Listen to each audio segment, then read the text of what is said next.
Morning all my dear students. I hope कि आप सभी लोग अच्छे हैं, अच्छे होंगे, खुश होंगे और स्टडी करते होंगे। जैसा कि पिछले वीडियो में आप सभी को मैंने एक्सरसाइज 1.1, एक्सरसाइज 1.2, एक्सरसाइज 1.3 बहुत अच्छा से एक्सप्लेन करके समझा दिया है। उसी तरह से आज इस टॉपिक का, इस चैप्टर का लास्ट एक्सरसाइज बचता है जिसका नाम है क्या, एक्सरसाइज 1.4। उसके बाद आपका रियल नंबर से 10 मार्क्स का जो बताए थे इस चैप्टर से आता है, हर एक बार बिहार बोर्ड पूछता है, वो कंप्लीट हो जाएगा। तो आप लोग इसे, इस चैप्टर को, इस लास्ट चैप्टर को अच्छा से पढ़िए, समझिए कि इससे क्या, किस टाइप से क्वेश्चन आता है।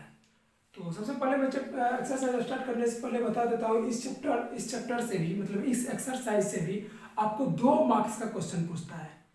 सब्जेक्टिव नहीं, ऑब्जेक्टिव टाइप्स का क्वेश्चन पूछेगा। कि कौन टाइप का? ऑब्जेक्टिव टाइप्स का क्वेश्चन पूछता है, नो सब्जेक्टिव।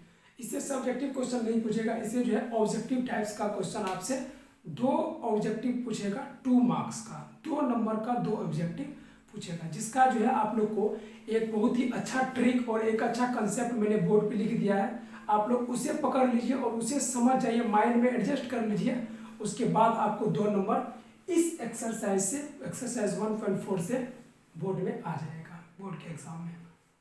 ठीक है, तो आज के एक्सरसाइज को स्टार्ट करते हैं। चलिए देखते हैं इस एक्सरसाइज में आपको क्या पढ़ना पड़ता है। तो चलिए सबसे पहले मैंने बोर्ड पे लिख दिया एक्सरसाइज 1.4। ठीक है, एक्सरसाइज 1.4। इसमें क्या होता है, पहला ट्रिक और कॉन्सेप्ट है वीवीआई है, जो कि यहाँ पे लिख सकते हैं। इस वीवीआई को, वीवीआई का होल पावर इन्फिनिटी, वीवीआई का होल पावर इन्फिनिटी का अर्थ होगा इसका जितना पावर इन्फिनिटी, मतलब जितना भी पावर कीजिए इसका कोई अथी नहीं है, ठीक है, वैल्यू नहीं है। तो ये क्वेश्चन, ये कंसेप्ट आप याद कर लीजिए, ट्रिक याद कर लीजिए और इसको समझ लीजिए किस तरह से समझना है और किस तरह से क्वेश्चन आता है। बस आपके 2 मार्क्स समझिए कि बोर्ड में आ गया। ठीक है, तो चलिए समझिए इस कॉन्सेप्ट को। मेन कॉन्सेप्ट है, थ्योरी का भी लिखिएगा तो थ्योरी का भी लिख सकते हैं, अदरवाइज इसे सवाल वाला कॉपी में भी आप नोट कर सकते हैं। ओके, तो चलिए देखिए, कहा ना, वैसी भिन्न संख्या जिसके हर को 2 पे पावर m, 5 पे पावर m, 2 पे power m into m multiply 5 पे पावर n के अभाज्य गुणनखंड के रूप में व्यक्त किया जा सकता है, उसका दशमलव प्रसार शांत आवृत्ति का होता है। कैसा होता है? शांत आवृत्ति का होता है। भिन्न होता है, आप लोग को पता होगा। जिसे हम कोई भी संख्या बटे के रूप में लिख देंगे, जैसे a/b, ये क्यों हो गया भिन्न। जिसे अंश बटे हर के रूप में लिखा जाए उस संख्या को क्या कहते हैं? भिन्न। इसे ऊपर वाले को अंश बोलते हैं और नीचे वाले को हर बोलते हैं, यही ना होता है भिन्न। अंश बटे हर को कहते हैं भिन्न। अंश बटे हर को क्या कहते हैं? बेसिक नॉलेज के लिए आप लोग लिख सकते हैं, अंश बटे हर को हम लोग क्या कहते हैं? भिन्न कहते हैं। अंश बटे हर को कौन सी कहते हैं? भिन्न कहते हैं, भिन्न कहते हैं। Okay, no doubt. तो चलिए आप लोग को मैंने बता दिया इस कंसेप्ट के बारे में, आप इस कंसेप्ट को समझिए। देखिए, जिस भी भिन्न का हर का मान, किसका मान? हर का मान। यहाँ पर नहीं लिखेंगे क्या? जिस संख्या का हर, यहाँ देखिए, हर को 2 पावर m गुना 5 पावर n के रूप में लिखा जा सकता है। किसके रूप में लिखा जा सकता है? हर को जिस भी भिन्न का, जैसे देखिए 13/3125 ये भिन्न है, अंश बटे हर के रूप में 13 अंश हो गया और हर का मान कितना दिया हुआ है? 31/25। 17/8 भिन्न है, ऊपरला अंश हो गया, नीचे वाला हर। तो इसका मान, नीचे वाला हर का मान जो है कि किसके बराबर, किसके फैक्टर में होना चाहिए? 2 पे पावर m गुना 5 पे पावर n होनी चाहिए। इसका मतलब समझिए, 2 पे पावर m जहाँ पे m बराबर जो है, m बराबर 1 2 3 4 डॉट डॉट डॉट इन्फिनिटी तक, और n का भी मान क्या हो सकता है? 1 2 3 4 डॉट डॉट डॉट, या 0 भी हो सकता है, 0 0। ठीक है, यही सब होगा। m का भी मान 1 0 1 2 3 4 डॉट डॉट डॉट आएगा। उसके बाद n का भी मान आएगा क्या, कौन चीज? 0, क्या आएगा? 0 1 2 3 4 5 6 7 डॉट डॉट डॉट इन्फिनिटी तक आते रहेगा। तो इसी को बोलते हैं 2 पे पावर m गुना 5 पे पावर m। अब आप लोग के मन में एक डाउट हो रहा होगा, क्या सर इसमें से सिर्फ ओनली फॉर 2 पे पावर m आ गया तो वो भी संख्या का, वो भी भिन्न का जो मान है, वो भी परिमेय संख्या का मान, इसे आप लोग भिन्न नहीं मानिएगा तो परिमेय संख्या मान सकते हैं। p/q के रूप में लिखा हुआ है सभी संख्या, तो वो भी परिमेय संख्या कौन सी आवृत्ति का होगा, तो शांत आवृत्ति का हो गया। जिसके हर का मान आप लोग नीचे में नोट करके लिख भी सकते हैं, जिस भी हर का मान या तो सिर्फ 2 पे पावर m आ जाए, कौन क्या आ जाए, 2 पे पावर m आ जाए, या हर का पावर का मान जो है कितना आ जाए, 5 पे पावर n आ जाए, सिर्फ ये एक ठो आ जाए 2 पे पावर m। 2 पे पावर m का मतलब क्या होता है, 2 पे पावर 2 आ जाए, 2 पे पावर 4 आ जाए, 2 पे पावर 5 आ जाए, 2 पे पावर 6 आ जाए, 2 पे पावर 10 आ जाए, डॉट डॉट डॉट, यही सब आएगा पावर में, m के जगह पे मान आएगा। फिर 5 पे पावर n का मतलब हो गया 5 पे पावर 2, 5 पे पावर 3, 5 पे पावर 4, 5 पे पावर 5, 5 पे power 7, dot dot dot infinity तक। कहाँ तक आएगा ये सभी संख्या सब, इन्फिनिटी तक आएगा। कहाँ तक आएगा, इन्फिनिटी तक। तो इन दोनों संख्या का भी अगर हर का मान 2 पे पावर सिर्फ m के मल्टीपल में आया, ठीक है, या हर का पावर 5 पे पावर n के मल्टीपल में आया, तो फिर भी इसका भी जो मान होगा, इसका भी शांत आवृत्ति का होगा। किस आवृत्ति का होगा, शांत आवृत्ति का होगा। किस टाइप का आवृत्ति होगा, शांत आवृत्ति होगा। देखिए मैंने बोर्ड पे इसे लिख के समझा दिए हैं, आप लोग इसे भी थ्योरी कॉपी में लिख लीजिए, ठीक है। ये कंसेप्ट लिखिए थ्योरी कॉपी में, उसके बाद ये भी लिख लीजिए ताकि आपको कोई डाउट नहीं रहे। मैं इस तरह से समझाना चाहता हूँ ताकि एवरेज से एवरेज स्टूडेंट भी मेरा कंसेप्ट समझ जाए और बोर्ड में 2 मार्क्स का ऑब्जेक्टिव जो पूछता है किसी भी तरह से घुमा फिरा के दे दे, उसको मेरा स्टूडेंट बना के आना चाहिए, ठीक है। मैं कोशिश करता हूँ यही कि मैं हर स्टूडेंट को अच्छा से समझा पाऊँ, ठीक है। इसीलिए मैं वीडियो भी थोड़ा छोटा छोटा करके बनाता हूँ, उतना बड़ा भी नहीं बनाता हूँ। तो आप लोग, आई होप कि आप लोग समझ रहे होंगे, ठीक है। यही कंसेप्ट है, मेन कंसेप्ट। अब आप लोग के मन में आ रहा होगा सर नहीं आया, तो नहीं से मतलब क्या होता है, वो अगर मान लीजिए हर का पावर 2 पे पावर m गुना 5 पे पावर n के गुणनखंड के रूप में नहीं आए, या इतना के फैक्टर में नहीं आए, या इतना के फैक्टर में नहीं आए, तो वो संख्या अशांत आवृत्ति होगी। कैसी होगी, अशांत आवृत्ति की होगी। अगर आ गई तो डायरेक्ट मार दीजिएगा शांत आवृत्ति, नहीं आई तो आप लोग उसे मार दीजिएगा अशांत आवृत्ति। कैसे, अब जो भी आपको बचा खुचा हुआ बाकी डाउट है वो मैं एग्जांपल बताता हूँ, या क्वेश्चन है सॉल्व करने के लिए। बिना लंबी प्रक्रिया किए निम्नलिखित परिमेय संख्याओं का शांत आवृत्ति और अशांत आवृत्ति बताइए, ठीक है। शांत आवृत्ति और अशांत आवृत्ति में 2 ऑब्जेक्टिव पूछता है, एक शांत आवृत्ति का ऑब्जेक्टिव पूछता है, एक अशांत आवृत्ति का। क्या पता आपको दोनों शांत आवृत्ति से ही पूछ दे, तो सिर्फ क्वेश्चन पे डिपेंड करेगा। निम्नलिखित में से बताइए कि 31 मतलब 13/31 से 25, डायरेक्ट यही क्वेश्चन पूछ दिया। सपोज है 13/31 से 25 निम्नलिखित में से कौन सी आवृत्ति होगी, शांत आवृत्ति होगी, अशांत आवृत्ति होगी, या और सब जो सब होती है वो आवृत्ति होगी। तो आप लोग वहाँ पे बनाइएगा। कैसे, अब मैं एग्जाम्पल समझाता हूँ। मतलब ये एक्सरसाइज क्वेश्चन, ये एक्सरसाइज 1.4 में क्वेश्चन दिया हुआ है, 1 नंबर में ये आपका क्वेश्चन में यही दिया हुआ है। यही तो इम्पोर्टेंट इस एक्सरसाइज में, ठीक है ना। आपको इसको अच्छा से समझना है और अच्छा से बनाना है। सबसे पहले तो आप लोग यहाँ तक नोट कर लीजिए, उसके बाद मैं इसका क्या कंसेप्ट बताता हूँ, मतलब एग्जांपल बताता हूँ। ये क्वेश्चन जो दिया हुआ है आपके एनसीईआरटी बुक में, इसको मैं सॉल्व करवा देता हूँ। ओके, तो चलिए आप लोग यहाँ तक लिख लिए होंगे। अब मैं इसे मिटा देता हूँ, उसके बाद मैं समझाता हूँ, ठीक है। चलिए इसे मिटा देते हैं, ठीक है। आप लोग समझ गए शांत आवृत्ति कब होगा, जब उसका हर का परिमेयकरण, हर का गुणनखंड कितना रूप में आएगा, 2 पे पावर m या 5 पे पावर n के रूप में आएगा। अगर नहीं आएगा तो वो संख्या अशांत आवृत्ति का होगा। कैसे, जैसे कि यहाँ पे आप लोग समझिए। जैसे यहाँ पर सपोज दैट कि 1 नंबर का सॉल्यूशन कैसे करना है, तो यहाँ पे लिख देंगे 1 नंबर का सॉल्यूशन इक्वल क्या, जैसे 13/3125 है, 13 क्या है 3125 है। तो सबसे पहले ये हर है, नीचे वाले को आप लोग यहाँ पे अच्छा से समझिए, ऊपर वाले को बोलते हैं अंश, क्या बोलते हैं अंश, और नीचे वाले को बोलते हैं हर। इंग्लिश में बोलते हैं डिनोमिनेटर और नोमिनेटर, ठीक है। तो ये हो गया। तो देखिए समझिए, अंश बटा हर जहाँ पे मत दिया हुआ है, तो क्या बोले हर का फैक्टरीकरण, हर का जो है फैक्टराइजेशन करना है, मतलब गुणनखंड निकालना है। कैसे, जैसे 31 से 25 दिया हुआ है यहाँ पे, 31 से 25 का गुणनखंड आप लोग कैसे करते हैं, अभाज्य गुणनखंड विधि से। किस विधि से, अभाज्य। आप लोग को बताया, जैसे यहाँ पे लिख देंगे 31 से 25, उसके बाद इसका अभाज्य गुणनखंड विधि से सबसे पहले 5 से लगेगा, तो 5 से लगा देंगे, 5 जाके 30, 15, 10, 25, 25, फिर 5 से लगेगा, 5 से लगा देंगे, 5 का 5, उसके बाद 15, 10, उसके बाद क्या आएगा 25, 25, फिर 5 से लगेगा, 5 से लगा देंगे, 15, 10, 25, 25, फिर 5 से लगेगा। देखिए यहाँ पे 5 कितना कितना बन गया 5 मतलब कट गया ये।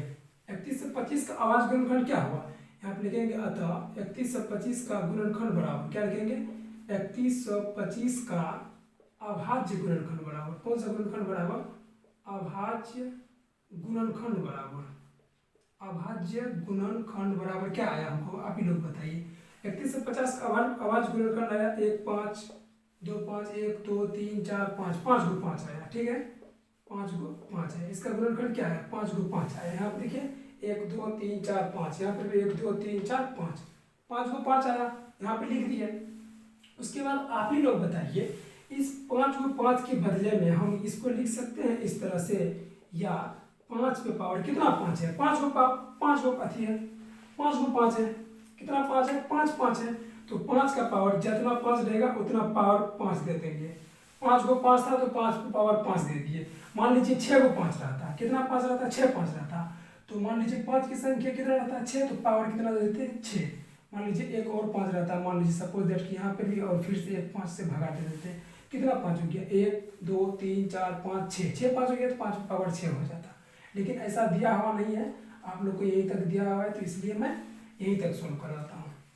अब आप ही लोग बताइए इसका जो है हर का गुणनखंड किसके रूप में आया है, 5 पे पावर 5, अर्थात ये किसके फॉर्म में आया है, या ये आया है 5 पे पावर किसके n के फॉर्म में।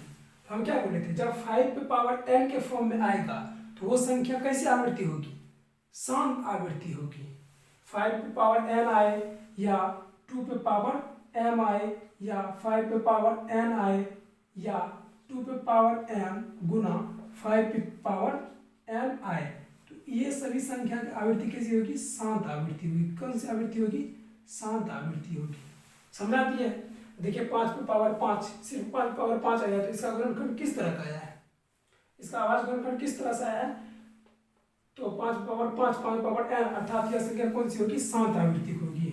अतः लिख देंगे नीचे में, या कुछ भी लिख सकते हैं, कुछ भी नहीं लिखेगा तो कोई बात नहीं। 13/31 से 25 कैसी आवृत्ति होगी, तो शांत आवृत्ति होगी। आप लोग बोर्ड में इस तरह से बना दीजिएगा, जो कि कौन सी आवृत्ति होगी, शांत आवृत्ति होगी। शांत आवृत्ति कौन सी आवृत्ति होगी, शांत आवृत्ति, ठीक है। इसको लिख दिए सिस्टमेटिक ढंग से, इसको इसी तरह से लिखेंगे, ठीक है ना। मतलब सिस्टमेटिक ढंग से सपोज दैट कि कभी कभी बहुत इजी क्वेश्चन टाइप में पूछता है, तो ये 2 मार्क्स का पूछ देता है। कितने मार्क्स का, 2 मार्क्स का। इस एक्सरसाइज से 2 मार्क्स का कभी कभी पूछ देता है, तो 2 मार्क्स का मान लीजिए पूछ दिया इस एक्सरसाइज से, आप लोग क्या कीजिएगा, तो इसको क्या कीजिएगा, आप लोग अच्छा से बना लीजिएगा इस तरह से, इसको नहीं निकालिएगा, इसे रफ के लिए करते हैं, ठीक है ना। आप लोग मान लीजिए सपोज दैट कि ये एग्जाम में आ गया, या इसके जगह दूसरा चीज आ जाएगा, तो आप लोग वहाँ पे सॉल्व तो कर सकते हो ना, तुरंत सॉल्व कर दीजिएगा। उसके बाद ऑब्जेक्टिव में जो रहेगा शांत आवृत्ति का, शांत आवृत्ति, शांत आवृत्ति होगा तो शांत आवृत्ति में टिक लगा देना है, ठीक है। अशांत रहेगा तो अशांत में लगा देना है। तो ये जो अभी मैंने समझाया आप सभी को, कहीं पर भी कोई डाउट हुआ, नहीं हुआ होगा, क्यों, क्योंकि बहुत ईजी है। हर का क्या करते हैं, अभाज्य गुणनखंड विधि निकालते हैं शॉर्टकट में। उसके बाद अगर पावर इसके फॉर्म में आता है तो शांत आवृत्ति होगा, अगर नहीं आता है तो अशांत आवृत्ति होगा। देखिए कुछ कुछ संख्या का क्या होता है, डायरेक्ट यही पावर लिखती है, 2 पावर n 5 पावर n। कोनो संख्या देखिए लिखा है, यहाँ पे देखिए आप लोग डायरेक्ट 6 नंबर का जो सॉल्व करने का जरूरत नहीं पड़ेगा। अगर ये सूत्र आप लोग याद किए हैं, कौन सा सूत्र, अगर मान लीजिए ये सूत्र अगर आप लोग याद कर लिए, ये ट्रिक 2 पे पावर m और 5 पे पावर n होगी, तो इस संख्या का आवृत्ति कैसा होगा, शांत आवृत्ति होगी। तो इसको सॉल्व करने का जरूरी नहीं है इस 6 नंबर का, इस 6 नंबर का डायरेक्ट आप लोग लिख सकते हैं। इसकी आवृत्ति कैसी होगी, शांत आवृत्ति होगी। इसकी आवृत्ति कैसी होगी, शांत आवृत्ति होगी। इसका डायरेक्ट आंसर हो गया। फिर यहाँ देखिए 2 पे पावर 2 अर्थात 2 पे पावर n गुना 2 पे पावर m या 7 पावर 5, इसमें 3 संख्या आ गई, कितना हर है यहाँ पे, देखिए इसको हर बोलते हैं, इसे भी हर बोलते हैं, और ऊपर वाले को अंश क्या बोले थे, हर का पड़ेगा। हर का गुणनखंड जो है इसके फॉर्म में आएगा तो शांत, नहीं आएगा तो अशांत। इसके फॉर्म में देखिए है, इसमें 2 पे पावर 2 और 5 पे पावर 7 तक रहता, ये दोनों रहता, तब ये शांत आवृत्ति होता। लेकिन 3 गो है, ये आवृत्ति कैसी हो जाएगी, आप ही लोग बताइए, ये आवृत्ति कैसी हो जाएगी, ये आवृत्ति अशांत आवृत्ति हो जाएगी। आप ही लोग बताइए 6 नंबर का किस टाइप का आवृत्ति हो जाएगा, अशांत आवृत्ति, अशांत आवृत्ति। अगर मान लीजिए सर इसे लैंग्वेज में कैसे लिखेंगे, यहाँ पे लिखेंगे, यहाँ पे चूंकि यहाँ पे दिया हुआ है हर का जो गुणनखंड है, हर का अभाज्य गुणनखंड 2 पे पावर m गुना 5 पावर n के रूप में नहीं है, n के रूप में नहीं है, इसलिए 129 बटे 2 पे पावर 2 7 5 पे पावर 7 7 पावर 5 एक अशांत आवृत्ति होती है, अशांत आवृत्ति होती है। कौन सी आवृत्ति? अशांत आवृत्ति। यही लैंग्वेज में लिखना है, यहाँ पर भी आप लोग लिख सकते हैं, जैसे यहाँ पे हो गया। अतः मतलब 13/31/25 का अभाज्य गुणनखंड, नीचे में एक लाइन और लिख सकते हैं लैंग्वेज में जब लिखिएगा तो, क्या 13/31/25 का हर का गुणनखंड 2 पे पावर m गुना 5 पावर n के अभाज्य गुणनखंड के रूप में व्यक्त किया जा सकता है, व्यक्त किया जा सकता है, इसलिए यह एक शांत आवृत्ति होगी। कौन सी आवृत्ति होगी? शांत आवृत्ति होगी। कोई डाउट नहीं है। देखिए 1 नंबर का वैसे सोल्व हो गया, 6 नंबर का हो गया, 7 नंबर का हो गया, ओके, नो डाउट। उसके बाद देखिए इसे भी सोल्व करना पड़ेगा। आप लोग डायरेक्ट बताइए 8 का फैक्टर क्या होता है। जैसे अब देखिए, अब मैं इसे मिटा देता हूँ, आप लोग लिख लिए होंगे, नहीं तो वीडियो को रोक के लिख लीजिएगा, ठीक है। इसे देखिए मिटाता हूँ, अब इसे जैसे मिटा दिए तो आप ही लोग बताइए यहाँ पे क्या होगा।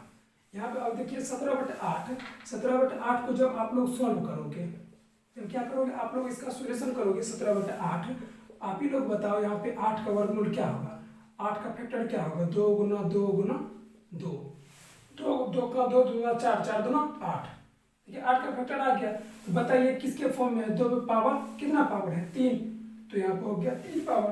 तो देखिए ये किसके बराबर है, ये जो है 2 पे पावर m के बराबर है, 2 पे पावर किसके बराबर है, m के बराबर है, इसलिए यह संख्या जो है कैसी संख्या होगी, शांत आवृत्ति होगी। यह कैसी होगी, शांत आवृत्ति होगी, ओके। ये कितना इजी है, बहुत इजी है। उसके बाद 4 नंबर का आप लोग सॉल्व कर लोगे। 4 नंबर का पहले 5 से लगाइएगा, इसे 4 नंबर का 3 नंबर का, कितना नंबर का, 3 नंबर का भी बहुत ईजी है। 4 से 55 का आप लोग क्या कीजिए, एलसीएम निकालिए। एलसीएम मतलब इस तरह से आवाज गुणनखंड का फैक्टर निकालिए, 5 से लगे 45 5 का 5 13 7 91। देखिए इसका क्या होगा, आवाज गुणनखंड क्या होगा, 5 गुना 7 गुना 13 आ गया। इसका हर का परिमेयकरण मतलब आवाज गुणनखंड कितना आ गया, 5 गुना 7 गुना 13, इसके फॉर्म में है, इसके रूप में नहीं है, तो यह कौन सी संख्या, ये कैसी संख्या होगी 3 नंबर का, आप ही लोग बताइए कैसी संख्या होगी, अशांत आवृत्ति होगी। कौन सी आवृत्ति होगी, अशांत आवृत्ति की होगी। फिर 600 का निकालिएगा, किसका निकालिएगा, 600 का निकालिएगा, तो इसका निकाल के आप लोग देख, अंश का नहीं निकालना है, हर का फैक्टराइजेशन करते हैं, किसका, हर का इसके फॉर्म में आ जाता है, तो ये संख्या शांत आवृत्ति होगी, अदरवाइज अशांत आवृत्ति होगी। तो ये भी संख्या को निकाल के आप लोग देख लीजिएगा, ये भी संख्या निकालिएगा, ये भी संख्या जो है अशांत आवृत्ति होगी। क्यों, क्योंकि जब हम 3 से 43 का एलसीएम निकालेंगे, थी आवाज गुणनखंड विधि निकालेंगे, आवाज गुणनखंड विधि निकालेंगे, 7 से लगाएंगे, कितना से, 7 से, 7 चौके 28, 28 6 34 7 9 63, फिर 7 से लगा देते हैं। देखिए 7 गुना 7 गुना 7 आता है, इसको लिख सकते हैं 7 पावर 3। देखिए इसके 2 में पावर m या 5 पावर n के फॉर्म में नहीं है, नहीं ना है ये संख्या, ये देखिए नहीं है, तो क्या कौन सी संख्या हो जाएगी, ये भी कौन सी संख्या हो जाएगी, अशांत आवृत्ति हो जाएगी। कैसी संख्या हो जाएगी, ये भी अशांत आवृत्ति हो जाएगी। तो इसको भी लिख देंगे कौन सी, अशांत आवृत्ति। कैसी, अशांत आवृत्ति। फिर आप लोग इसका निकालोगे, इसका निकालोगे, ठीक है, इसका ये सभी आप लोग खुद से कर लीजिएगा, उतना भारी भी नहीं है। जैसे आप लोग इसे सॉल्व कर लोगे, इसे सॉल्व करने के बाद क्या करोगे, आप लोग केसी सिन्हा का भी अगर मैथ है तो पास में उसे भी बनाते जाइए, उसे भी सॉल्व करते जाइए, ताकि आपको कोई भी डाउट नहीं हो, ठीक है ना। देखिए आज की क्लास में बस यही तक क्वेश्चन था, ठीक है। आप लोग यहाँ पे लिख भी सकते हैं VBI का होल पावर इन्फिनिटी या क्वेश्चन आउट, ठीक है। आप लोग को बिलीव नहीं हो रहा है, जब आप लोग कोई भी अब की बार पेपर देगा एग्जाम का, तो अब की बार भी हम कहते हैं जो भी स्टूडेंट अब की बार एग्जाम अपीयर होइएगा 2022 में, जो 17 फरवरी से स्टार्ट है, आप लोग क्या कीजिए, इसका प्रिपरेशन कर लीजिए, ठीक है। जैसे मैंने रियल नंबर से 10 मार्क्स का आप लोग को बता दिया है। आप लोग सोच रहे होंगे 6 नंबर का पहले बताए, 2 नंबर का यहाँ पे 8 नंबर होता है, लेकिन और 2 मार्क्स का सर कहाँ बताए, 2 मार्क्स का भी आपको हम बता दिए एक्सरसाइज 1.3 में, जो कि बहुत ही इजी चैप्टर था। आप लोग याद कीजिए, जो क्या 2 ऑब्जेक्टिव तो परिमेय संख्या और परिमेय संख्या से आएगी, 2 ऑब्जेक्टिव शांत आवृत्ति और अशांत आवृत्ति से आएगी, 4 ऑब्जेक्टिव, कितना हुआ 4। एक आएगा यूक्लिड विभाजन कंसेप्ट से 2 मार्क्स का, कितना हो गया 6। उसके बाद एक आएगा एक्सरसाइज 1.3 से भाज्य गुणनखंड अभाज्य गुणनखंड विधि से निम्नलिखित का एलसीएम निकालिए, 2 नंबर आ जाएगा, कितना हो जाएगा 8। और 2 क्या करता है आजकल एक्स्ट्रा क्वेश्चन पूछता है, क्या करता है एक्स्ट्रा क्वेश्चन पूछ देता है। मान लीजिए आपको किसी में मतलब यूक्लिड विभाजन का 2 को पूछ देता है, किसी में 1 ही पूछता है, किसी में ऑब्जेक्टिव की संख्या बढ़ा देता है, किसी में सब्जेक्टिव की संख्या बढ़ा देता है। सपोज दैट कि इसी में जो है मान लीजिए इसको प्रूव करने के लिए दे देगा, तो वहीं पे इसका जो है नंबर 2 नंबर ऑटोमेटिकली बढ़ा के उसमें मतलब क्वेश्चन बढ़ा देता है और उसका मार्क्स भी थोड़ा बढ़ा देता है, क्वेश्चन की संख्या ज़्यादा कर देता है। मान लीजिए इसमें से हमको कितना क्वेश्चन पूछना है, 2 परिमेय संख्या और परिमेय संख्या से 2, एक प्रूव करने वाला, 3 क्वेश्चन परिमेय संख्या और परिमेय संख्या से, एक अभाज्य गुणनखंड यूक्लिड विभाजन से पूछता है, एक अभाज्य गुणनखंड विधि से, और एक जो है सात आवृत्ति से 2 क्वेश्चन पूछता है। इस तरह से क्वेश्चन पूछता है और उसका क्वेश्चन की संख्या बढ़ा देता है। तो आई होप कि आपको रियल नंबर समझने में आपको कहीं पर भी कोई दिक्कत नहीं हुआ होगा, ठीक है। तो रियल नंबर में आपको जो है वास्तविक संख्या चैप्टर 1 का जो है आज हम लोग यहीं तक रहने देते हैं। उसके बाद और भी कोई डाउट होता है, कोई भी सवाल होता है, आप लोग मुझे कमेंट में बताइए, सर ये सवाल नहीं बना, वो सवाल नहीं बना, मैं उसका भी सॉल्यूशन करके आप लोग को समझा दूंगा, ठीक है।